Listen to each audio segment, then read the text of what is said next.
केवळ कागदाचं डॉक्युमेंट नाहीये, तर त्या दिशेने पूर्ण ताकदीने काम करण्याकरता एक अतिशय पवित्र अशा प्रकारचं हे डॉक्युमेंट आहे। आणि मला याची कल्पना आहे,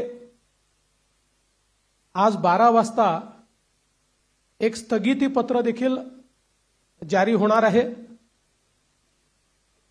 या महाराष्ट्रामध्ये ज्यांना केवळ चालणाऱ्या प्रोजेक्ट्सला स्थगिती देण्यामध्ये रस आहे, अशा लोकांचं एक पत्र 12 वाजता या ठिकाणी येणार आहे। पण मी एकच गोष्ट सांगू इच्छितो, महाराष्ट्रातल्या जनतेचा विश्वास हा निश्चितपणे महायुतीवर आहे, भारतीय जनता पक्षावर आहे।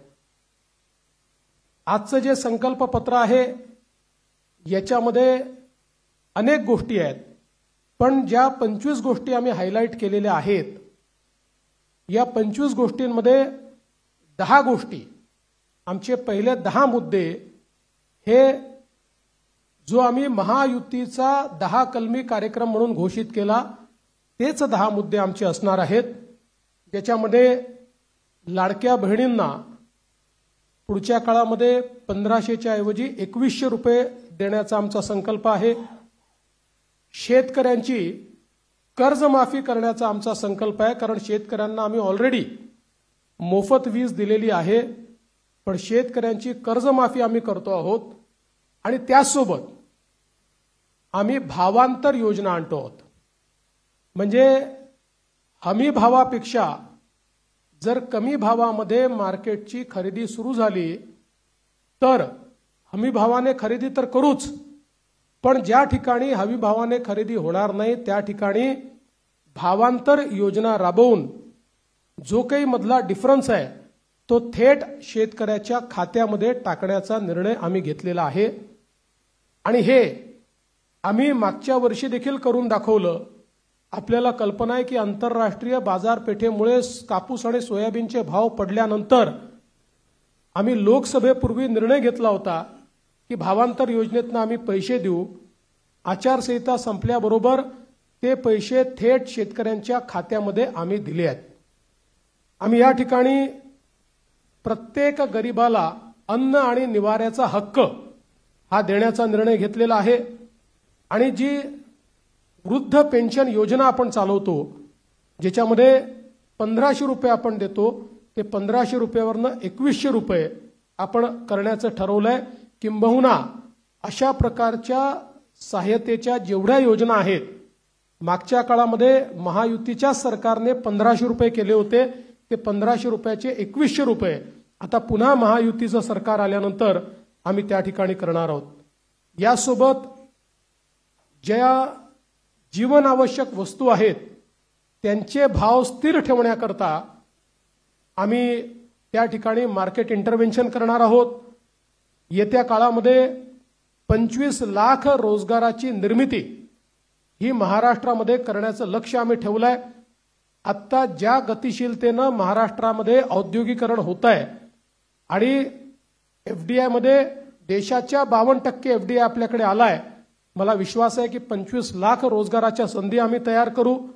आणि त्याचसोबत 10 लाख विद्यार्थ्यांना या ठिकाणी विद्यावेतनाच्या माध्यमातून आम्ही त्या ठिकाणी नोकऱ्या करण्याकरता किंवा त्यांना रोजगार देण्याकरता अग्रसर असणार आहोत। दुसरं, मागच्या 2.5 वर्षामध्ये आम्ही सरकारी नोकऱ्यांवरचा सगळा निर्बंध हटवून जवळपास 1 लाखपेक्षा जास्त, आम्ही 75,000 घोषणा केली होती, पण 1 लाखपेक्षा जास्त नोकऱ्या या सरकारी क्षेत्रामध्ये त्या ठिकाणी दिलेल्या आहेत। आणि यासोबत आमचा प्रयत्न आहे की जो गरीब किंवा मध्यमवर्गीय आहे याला सौर आणि अक्षय ऊर्जेचा वापर करून त्याच्या वीज बिलामध्ये 30% सूट हे आम्ही त्याला देण्याचा प्रयत्न करणार आहोत। त्यासोबत सरकार स्थापनेच्या 100 दिवसामध्ये विजन महाराष्ट्र 2029 अशा प्रकारचं एक विजन डॉक्युमेंट हे आम्ही तयार करू। विज्ञान आणि तंत्रज्ञानाच्या क्षेत्रात आम्ही महाराष्ट्राला पहिल्या क्रमांकावर कसं ठेवायचं हा आमचा प्रयत्न असेल। मेक इन महाराष्ट्राचं जे धोरण आहे ते अधिक प्रभावीपणे राबवून याला मोस्ट प्रेफर्ड डेस्टिनेशन अशा प्रकारची परिस्थिती आम्ही तयार करू. महाराष्ट्राला फिनटेक आणि एआय याचा हब म्हणून आम्ही तयार करू. फिनटेक आणि एआय मध्ये सर्वात जास्त पुढच्या काळामध्ये रोजगाराची निर्मिती होणार आहे आणि त्याचं सर्वात मोठं केंद्र हे महाराष्ट्र असेल. यासोबत एरोनॉटिकल आणि स्पेस या क्षेत्रामध्ये उत्पादनाच्या संधी आहेत. त्या संदर्भात आमचं सरकार काम करेल. आम्ही असं ठरवलंय की शेतकरी या ठिकाणी जे काही खत खरेदी करतात त्याच्यावर जो एसजीएसटी आम्हाला मिळतो तो एसजीएसटी आम्ही शेतकऱ्यांना परत करणार आहोत. त्यासोबत आम्ही शेतकऱ्यांकरता मोठ्या प्रमाणात जी मूल्य साखळी आहे ती मूल्य साखळी तयार करण्याचा आमचा प्रयत्न असणार आहे जेणेकरून शेतमालाला त्या ठिकाणी मोठ्या प्रमाणात भाव मिळेल. 2027 पर्यंत आता महाराष्ट्रामध्ये 11 लाख लखपती निधी आम्ही तयार केलेले आहेत. 2027 पर्यंत 50 लाख लखपती निधी या महाराष्ट्रामध्ये तयार करण्याचा आमचा संकल्प आहे. अक्षय अन्न योजना ही गरिबांकरता सुरू करण्याचा आमचा संकल्प आहे आणि या ठिकाणी महारथी म्हणजे Maharashtra advance robotic and AI training hub initiative या नावानं मोठ्या प्रमाणात लॅब्स आम्ही तयार करणार आहोत ज्यातनं या क्षेत्रातली ट्रेंड मॅनपॉवर ही आपल्या कॉलेजेसमध्ये आणि शाळेमध्ये सुरू होईल आणि पुढच्या काळात ती पूर्णपणे तयार असेल. महाराष्ट्रामध्ये कौशल्य जनगणना आम्ही करणार आहोत स्किल सेन्सस आणि त्या स्किल सेन्ससच्या आधारावर वेगवेगळ्या सेक्टरमध्ये कुठे इंटरव्हेन्शन करण्याची गरज आहे आणि कशा प्रकारे त्या स्किलचा वापर करण्याची गरज आहे याचा प्रयत्न आम्ही करणार आहोत. यासोबत छत्रपती शिवाजी महाराज आकांक्षा केंद्र हे आम्ही तयार करणार आहोत ज्याच्यामध्ये कोवर्किंग स्पेसेस असतील, इन्क्युबेशनच्या सुविधा असतील ज्यातनं स्टार्टअप्समध्ये मोठ्या प्रमाणात विद्यार्थी असो किंवा स्टार्टअप करणारे जे नवीन नवतरुण असतील या सगळ्यांना एकत्रितपणे शेअर्ड पद्धतीनं सगळ्या प्रकारच्या प्लग अँड प्लेच्या सुविधा आम्ही देऊ.